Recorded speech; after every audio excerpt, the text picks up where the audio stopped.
Okay, class, we're now moving on to Module 3, and in this particular module we're going to be discussing the case studies. The case studies necessary for the background of what has been done to solve this particular problem that you've come up with, or a similar problem that you've come up with. From the very beginning, let's understand that your case studies must be, without exception, have to be peer-reviewed, and there is no exception to that. This requires that you do 3 case studies, and in each one of those case studies, if you again refer to the template, you will see that you have about 2 pages to answer each one of these particular case studies. Think back, if you will, in the PAD program to all the courses you've taken. There were these research assignments, and in the research assignments you were required to find an article, you were required to summarize the article, and then you were required to evaluate the article. Here's what you're doing in the case studies. You're not doing the evaluation. Let me repeat, you are not doing the evaluation.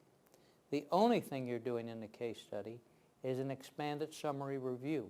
And in this expanded summary review, you have 2 pages to summarize that particular case study that dealt with this particular, not necessarily this particular problem that you're discussing, but a similar problem to the one that you're wanting to get solved in your analytical research project.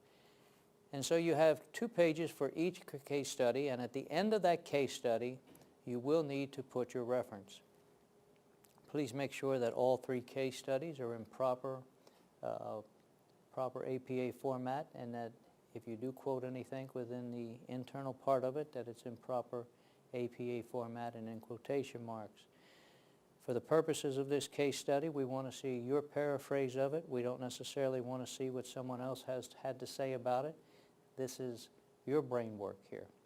And we can always read the actual report, but what we want to know is what you've comprehended from it, and therefore paraphrasing is most appropriate. If you do use any quotes, we have a limit, and the limit is that any particular quote is no more than 7 words.